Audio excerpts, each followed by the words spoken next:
Many thanks for joining us again on the newsroom. I am Oyin Adekunle. The proscribed indigenous people of Biafra, IPOB, has said it is not responsible for Monday's attacks on Imo Police Headquarters and Correctional Center, where over 2,000 inmates were freed. The IPOB's Media and Publicity Secretary, Emma Powerful, said the attacks were not carried out by operatives of the Eastern Security Network, ESN. He said IPOB and ESN are known groups and not unknown gunmen, adding that it is not their mandate to attack security personnel or prison facilities. And meanwhile, soldiers have taken over the Okigwe roundabout and road leading to the correctional center, diverting traffic flow. And the federal government is pledged to ensure justice for victims of the recent attacks on 3 communities of Ishielu local government area of Ebonyi by unknown gunmen. Vice President Yemi Osinbajo made the pledge in Abakaliki, the state capital, while addressing stakeholders of the state after inspecting the affected communities. Osinbajo commiserated with the government and the people of Ebonyi State over the unfortunate incident, promised that the assailants would be arrested and duly prosecuted.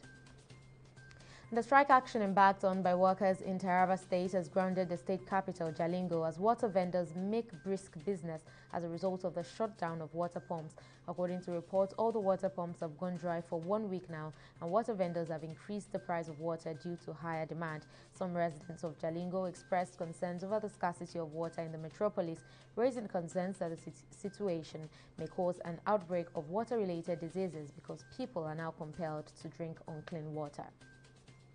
And Paris Saint-Germain defender Alessandro Florenzi has tested positive for COVID-19 and will miss its Champions League quarter-final first leg at Bayern Munich. According to the French club, Florenzi's teammate and fellow Italy international Marco Verratti is also out of Wednesday's game in Munich after testing positive on Friday. In France, a positive test for the novel coronavirus triggers a mandatory 10-day quarantine. PSG tweeted Florenzi had been self-isolating for a few days as a precaution and would continue to do so as per health protocols.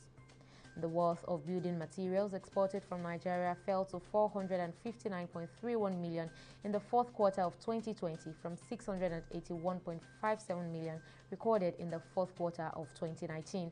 According to a report by the National Bureau of Statistics (NBS), the export data rose from 702.5 million in Q4 2017 to 1.09 billion in Q4 of 2018.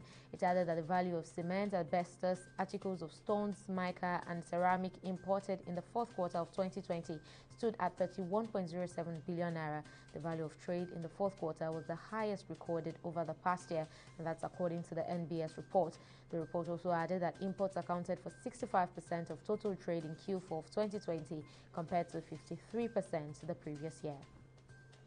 Mozambique's military says it has regained full control of the coastal town of Palma more than a week after it was raided by militant Islamists.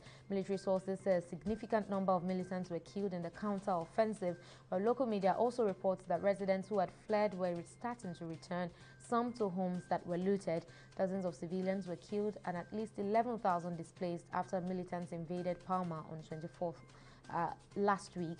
The assault on Palma forced energy giant Total to suspend its multi-billion-dollar natural gas project in Afongi, a short distance from the town. And in sports, Edo State Governor Godwin Obaseki has received the Unity Torch of the 20th National Sports Festival at the Government House in Benin City. The governor received the torch from the Minister of Youth and Sport Development, Sunday Dari, who was represented by the Ministry's South-South Director of Sports, Peter Nelson. Receiving the torch, Obaseki described the NSF as a rallying point for the country, adding that it must be sustained. The governor said despite the COVID-19 pandemic, life must go on and urged Nigerians to learn to live with it. Well, that's the latest update on the newsroom at this time. Please join us on the next hour for more.